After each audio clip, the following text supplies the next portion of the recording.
Right, well, there are lots of immigration of the both legal and illegal variety doing the rounds on tomorrow's newspaper front pages.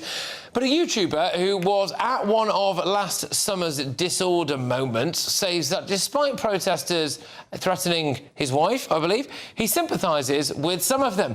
Now, he made the comments in a new documentary, One Day in Southport, which is going to be on Channel 4. And we've got a little snippet of it here. I get a call from my wife. What? Get out, get out!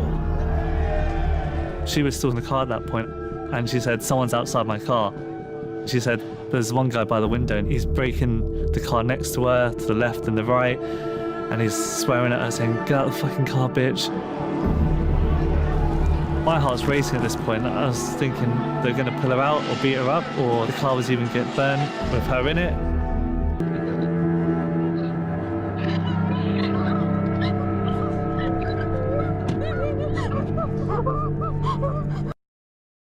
OK, well, look, minor apology there for a little bit of language that you might have heard, but we're all adults here. Well, Wesley Winter joins me now. Thank you very much. Now, we've actually spoken before a little bit, so go on, if I summarise that accurately there. So sorry that your wife is obviously as upset as she was there, so you don't mind seeing anyone like that.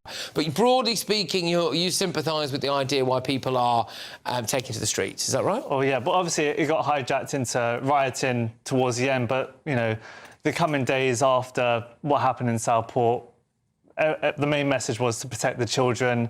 Everyone was kind of against legal immigration. Obviously, you know, there was speculation about who the killer was. No one was actually aware, so that led to more kind of misinformation in the media. But the main message was protect the children and just in general, the safeguarding around children. So when we see things like what's on the front of tomorrow's Daily Telegraph, police not ready for summer of unrest, and we had just another news story today, that press conference from Epping, where the police constable gave a quite bizarre press conference, you know. What do you make about the reasons why some people might be, you know, getting involved in a summer of unrest? Yeah, well, the idea of rioting is a bit of a phenomenon. Why does it stem into rioting when it does start off always peaceful? You know, you have concerned locals coming out, again, saying protect the children. It's a phrase that we're going to be hearing for years to come by the sounds of it.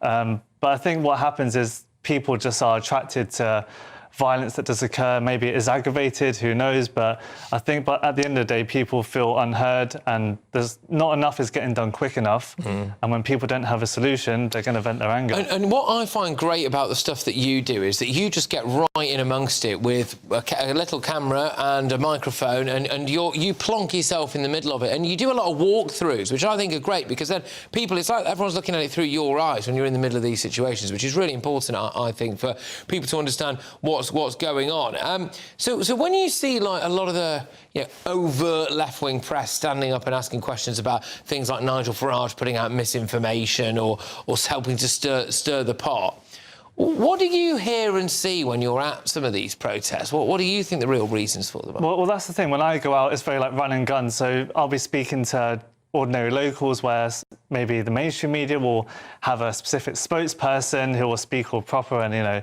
wear a suit or whatever, and they'll be the one who captures the headlines. But what I do is the local people, and they just speak from the heart, you know, and they tell you the issues that are going on in their communities. So, yeah, I don't know why other people, you know, swiftly begin to riot, but it does seem like people like outsiders or whoever kind of latch onto that and use it as an excuse to...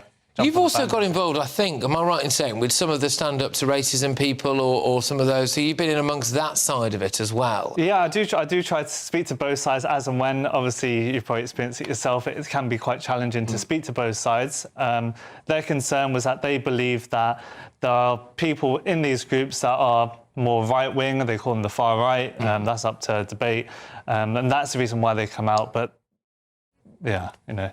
So who do you think in light of that it's a good idea for what we've seen elsewhere as well, which is police to escort the Antifa brigade to somewhere near a protest outside a migrant hotel? Like, does that, in I think your lived experience? Yeah, well, I think it's a democratic right. Everyone can counter protest. Everyone has their freedom of speech. But I think sometimes it has to be, you know, you have to have some common sense about if we put these people here, what's going to happen? There's definitely got to be you know, some common sense around it. Indeed, I just quite keen to bring my panel up here, really, and say whatever you like. But I mean, there's the Sun's front page articulates a group of different asylum stories here.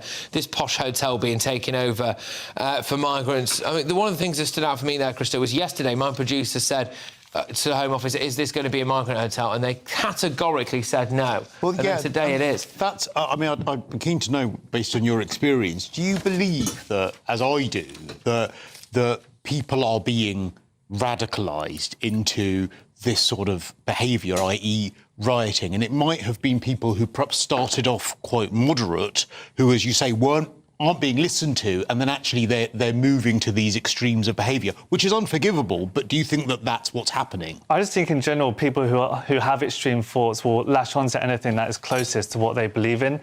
So obviously, the migrant hotels, it's kind of, you know, it's in line with stop the boats, you know, reduce illegal immigration. But then people who have more extreme views will be like, all right, illegal migrants, migration, I'm against that, so I'm going to follow this group. But that's with any ideology, right? If you look at maybe religions or certain groups, yeah. You know. What's the general tone of this Channel 4 documentary then? So did they see what you were doing online and say, can you do something for us? Yeah, I haven't seen it yet, so I'll find out. Oh, you're just in it? Yeah, I'm just in it. Yeah. So right, you've not made it. It's the guy who did Leaving Neverland. So yeah, it's Dan Reed, is it? Yeah, so he's the guy who's produced the Oh, I thought maybe they'd commissioned you because of the things. No, I'm just part of it. It's told by one of the girls who was actually a victim of the stabbings. Right. And then she kind of tells the story, and then it goes on to what happened after. And I'm guessing it's like their opinions on the riots, and I think it focuses more on that. I hope it does focus more on the girls, but I don't know. Yeah. Do you have any... Oh, sorry. I was going to say, I mean, how is your wife being racially abused like that? That must be so upsetting, and for you too. How do you feel about that? Yeah, that was quite a traumatic experience. I think moving forward, whenever she sees like someone with like balaclava or like riding a bike, is quite a scary thought. But yeah, is that an ongoing situation? I believe so. Yeah, I mean, like, you know, just obviously she was quite new to England because she migrated from China to the UK, and then when she, you know, not knowing the types of clothing people wear and who different people are, she wasn't quite familiar with that, but now she kind of gets an idea who to steer away from in the street. How do you see it going then? I mean, you know, tomorrow's front pages or Thursday's front pages, if you're watching us in the morning, you know, there's a lot of migrant stuff here. There was a lot of migrant stuff yesterday.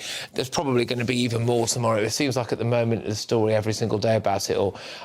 Do you think we are in line for a summer worse than last year when it comes to... That's what they were saying. But look, at the end of the day, look at what happened last year. They sped up the arrest, and you know, information was eventually provided. But I think if the police come out, local authorities come out and actually inform the public about what is actually happening to these hotels, then I think that would just reduce the lack of... Do you think that that's the key? I mean, if you could sit down with Keir Starmer now and say, right, based on my experience, this is what you should do to stop any unrest, what would you tell him? I'd just tell the public what's happened with the hotel, tell them how much it costs the taxpayer, what you're going to do in the future, if they are going to close it, as and when, and then that will just stop the kind of protesting and further like rioting, if that is... It's a radical idea to ask him to tell us the full truth. Well, that's what the public want. The thing is, they're particularly poor at communication. That's the trouble. That they haven't told the story, they haven't told the plans, they haven't told...